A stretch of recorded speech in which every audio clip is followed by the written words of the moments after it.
নমস্কার সবাইকে, আমি অর্পিতা রান্নাঘরে বাঙালিয়ানাতে আপনাদের আরেকবার স্বাগত জানাই। আশা করি সবাই ভালো আছেন, আমিও ভালো আছি। আজকে এসেছি একটি নতুন রেসিপি নিয়ে, পাঁচমিশালি সবজির একটি নিরামিষ রেসিপি। কড়াইতে সামান্য পরিমাণ সর্ষের তেল দিয়ে তেলটি ভালো করে গরম হয়ে গেলে তাতে কিছুটা পরিমাণ বড়ি দিয়ে আমি বড়িগুলোকে ভালো করে ভেজে নেব। বড়িটা ভালো করে ভাজা হয়ে গেলে আমি একটি পাত্রে তুলে নেব।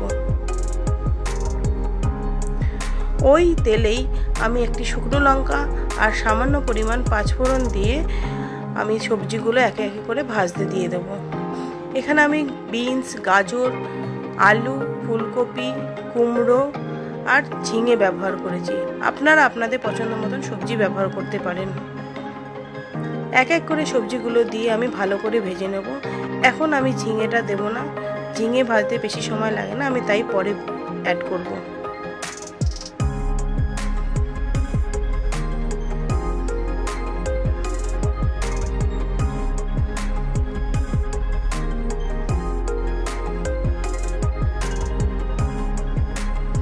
সবজিগুলো দিয়ে একটু ভাজা ভাজা হয়ে আসলে আমি এখানে পরিমাণ মতো নুন আর পরিমাণ মতন হলুদ দিয়ে দেব।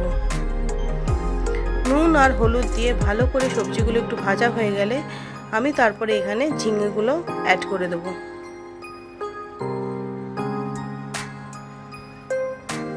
ঝিঙে দেওয়ার পর আমি এখানে কিছুটা পরিমাণ ভেজানো কাঁচা ছোলা দিয়ে দিয়েছি। সব কিছু দেওয়ার পরে ভালো করে আমি সবজিগুলো একটু ঢাকা দিয়ে ভেজে নেব।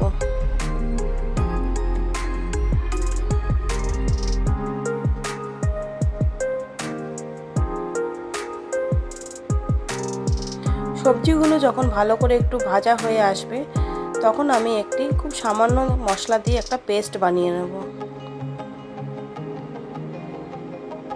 একটা মিক্সিং বাটিতে আমি ছোট একটু আদার টুকরো, একটু জিরে গুঁড়ো আর 2-4টে কাঁচা লঙ্কা দিয়ে একটা পেস্ট বানিয়ে নেব।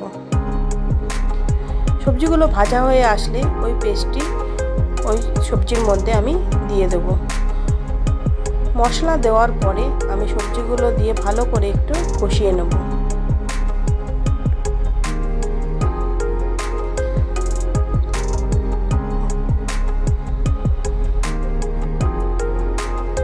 আপনারা চেষ্টা করবেন তরকারিটি একটু ঢাকা দিয়ে রান্না করার। মশলাটা ভালো করে কষানো হয়ে গেলে আমি এখানে সামান্য পরিমাণ জল দিয়ে দেব। এতে আমি কিছুটা পরিমাণ চিনি ব্যবহার করেছি। এই যেহেতু নিরামিষ সবজি তাই একটু মিষ্টি মিষ্টি হলেই তরকারিটা খেতে ভালো লাগবে।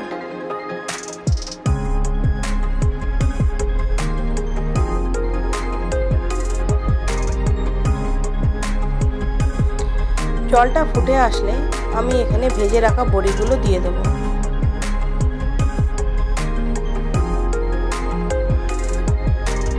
এরপর কিছুক্ষণ ঢাকা দিয়ে আমি তরকারিটি হতে দেব।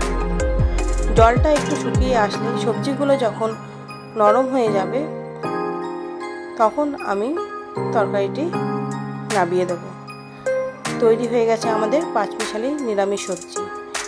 গরম ভাতে এরকম সবজি আর ডাল হলে আর কিছুই লাগে না। রেসিপিটি যদি ভালো লেগে থাকে তাহলে অবশ্যই কমেন্টে জানাবেন, একটি লাইক করে দেবেন, শেয়ার করে দেবেন আর চ্যানেলটি সাবস্ক্রাইব করে দেবেন। সবাই ভালো থাকবেন, সুস্থ থাকবেন। ফিরে আসবো একটি নতুন রেসিপি নিয়ে। ধন্যবাদ।